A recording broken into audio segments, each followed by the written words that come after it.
Welcome back.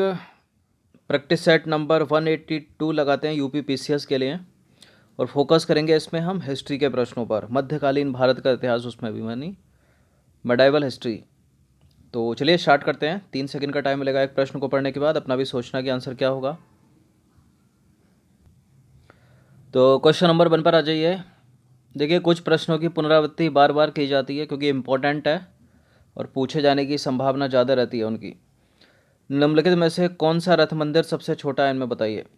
Draupadi रथ, भीम रथ, अर्जुन रथ या फिर धर्मराज रथ। कौन सा रथ मंदिर सबसे छोटा है? द्रौपदी रथ मंदिर। तो देखिए, पल्लवकालीन मामल्य शैली में बने रथ मंदिरों में द्रौपदी रथ मंदिर सबसे छोटा है। इसमें किसी प्रकार का अलंकरण नहीं मिलता। यह सिंह तथा हाथी जैसे पशुओं के आधार पर टिका हुआ है। भुवनेश्वर तथा पुरी के मंदिर किस शैली में निर्मित हैं? देखिए, उड़ीसा का कोणार्क मंदिर हो गया, लिंगराज मंदिर हो गया, पुरी का जगन्नाथ मंदिर हो गया। ये सारे के सारे ना तो बेसर में ना द्रविड़ में है, फिर किस में? नागर शैली में है ये। ठीक है। तो जगन्नाथ मंदिर जो है उड़ीसा राज्य के पुरी जिले में स्थित है। इसी राज्य में प्रसिद्ध लिंगराज मंदिर तथा कोणार्क का सूर्य देवता का मंदिर, ये सभी मंदिर नागर शैली में बने हैं। मंदिर रचना की 3 शैलियाँ: उत्तर भारत की नागर शैली, मध्य भारत की वेसर शैली, दक्षिण भारत की द्रविड़ शैली। सोनगिरी का ऐतिहासिक दिगंबर जैन तीर्थ स्थल कहाँ स्थित है? बताइए। यूपी, एमपी, आरजे या फिर उड़ीसा। सोनगिरी का ऐतिहासिक दिगंबर जैन मंदिर है कहाँ पर? Option number B, Madhya Pradesh में। तो सोनगिरी दतिया मध्य प्रदेश से 15 किलोमीटर दूर स्थित है। यह दिगंबर जैन का पवित्र स्थान है। ठीक है।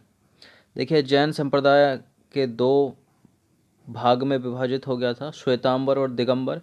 जो दिगंबर लोग थे वो वस्त्र नहीं पहनते थे, वो चारों दिशाओं को ही अपना वस्त्र मानते थे। ठीक है। श्वेतांबर वस्त्र पहनते थे। सोनगिरी के चारों ओर सफ़ेद जैन मंदिर स्थापित हैं। वर्तमान में यहाँ लगभग 77 जैन मंदिर पहाड़ी पर तथा 26 जैन मंदिर गांव में स्थित हैं। कवि कालिदास के नाम का उल्लेख, ये इंपॉर्टेंट प्रश्न है, निम्नलिखित में से किस लेख या अभिलेख या शिलालेख में हुआ है? इलाहाबाद या ऐहोल, इन दोनों में से एक आंसर है। ऐहोल के उत्कीर्ण लेख में। ऑप्शन नंबर बी है इसका आंसर। तो ऐहोल प्रशस्ति बादामी के शासक पुलकेशन द्वितीय के इतिहास को जानने का एक सशक्त माध्यम है। इस लेख की भाषा संस्कृत है और लिपि है दक्षिण ब्राह्मी। इस लेख की रचना की थी रवि कीर्ति ने। प्रशस्ति के अंत में लेखक ने दावा किया है कि उसने इसे लिखकर कालिदास तथा भारवी के समान यश प्राप्त किया। अतः इस अभिलेख में कालिदास के नाम का उल्लेख हुआ है। संगम युग में उरैयूर निम्नलिखित में से किसके लिए विख्यात था? मसालों का व्यापारिक केंद्र था क्या? कपास का व्यापारिक केंद्र था क्या? विदेशी व्यापार का महत्वपूर्ण कोई व्यापारिक केंद्र था या आंतरिक व्यापार का महत्वपूर्ण केंद्र था? उरैयूर संगम युग में कपास के व्यापार का महत्वपूर्ण केंद्र था। ऑप्शन नंबर बी है इसका आंसर। तो तमिलनाडु के तिरुचिरापल्ली में कावेरी नदी के तट पर अवस्थित है उरैयूर। संगमकालीन महत्वपूर्ण नगर था यह कारी तथा वारणम नामों से प्रसिद्ध था। संगम युग में उरैयूर सूती वस्त्रों का बहुत बड़ा केंद्र था। इसका विवरण पेरिप्लस ऑफ द इरिथ्रियन सी में मिलता है। निम्नलिखित में से कौन तमिल रामायणम या रामावतारम का लेखक था? बताइए कौन था? नन्नन, कुट्टन, कंबन या फिर टिक्कण? कंबन था। ऑप्शन नंबर ए है इसका आंसर। तो 12वीं सदी ईस्वी में तमिल रामायणम या रामावतारम की रचना की थी कंबन ने। ठीक है, तमिल भाषा में। पांड्य राज्य की जीवन रेखा कौन सी नदी है? पांड्य राज्य की जीवन रेखा कौन सी नदी है? ना गोदावरी, ना कृष्णा, ना तुंगभद्रा, वेगई। तो पांड्य राज्य की जीवन रेखा जो है वेंगी नदी है।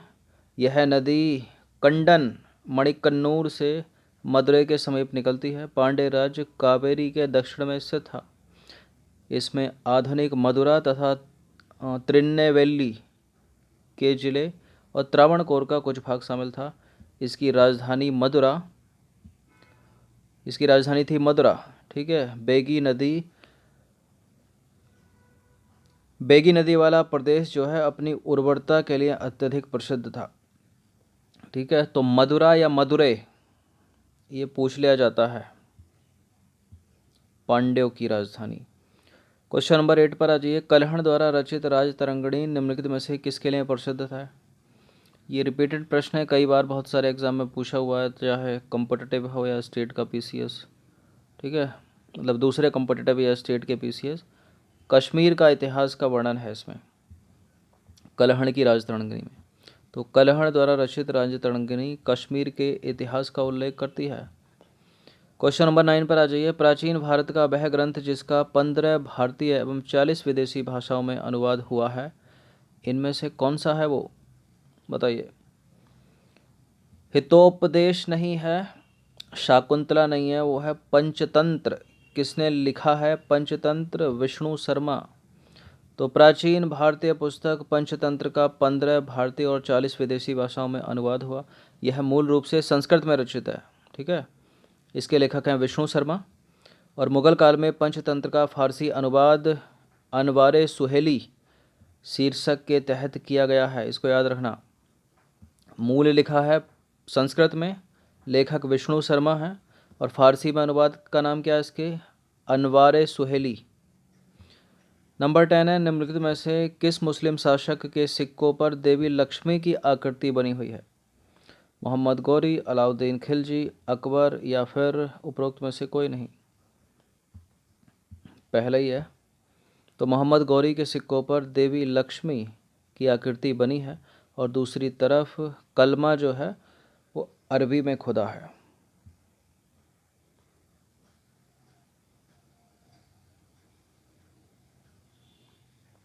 क्वेश्चन नंबर 11 पर आ जाइए। जहांगीर ने थॉमस रो को कहाँ मिलने का अवसर दिया था?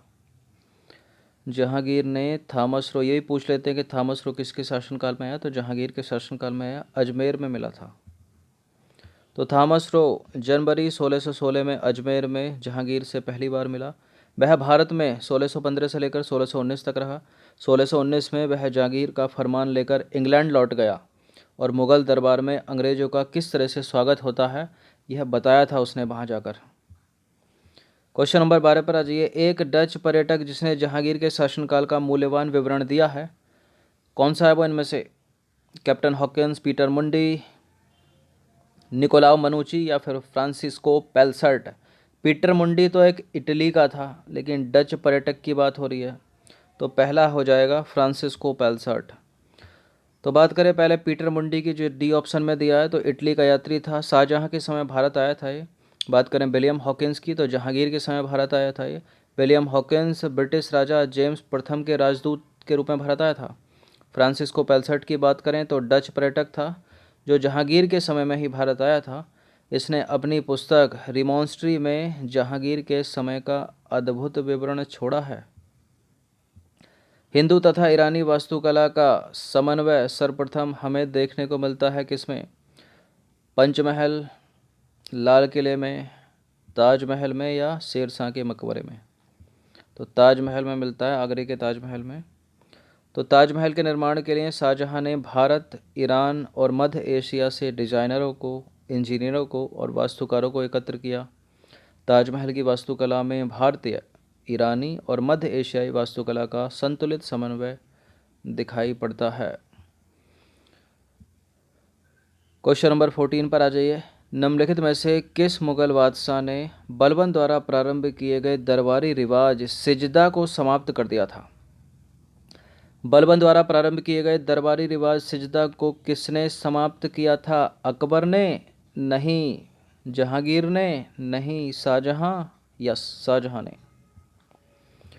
तो देखिए, मुगल बादशाह शाहजहाँ ने बलबन द्वारा प्रारंभ ईरानी दरबारी रिवाज सिजदा को समाप्त कर दिया था। तो सिजदा शुरू किसने किया था? बलबन ने, ये भी पूछ लिया जा सकता है। समाप्त किसने किया? शाहजहाँ। अंतिम प्रश्न है, औरंगजेब ने बीजापुर की विजय कब की थी? औरंगजेब क्रम याद रखना, बाबर, हुमायूं, अकबर, जहांगीर, शाहजहां, औरंगजेब। ठीक है, 1686 में पूछा गया प्रश्न है यूपी पीसीएस में। तो औरंगजेब ने 1686 में बीजापुर को मुगल साम्राज्य में मिला लिया था। तो मध्यकालीन भारत के 15 प्रश्न एक बार नज़र मार लेना इनकी। धन्यवाद।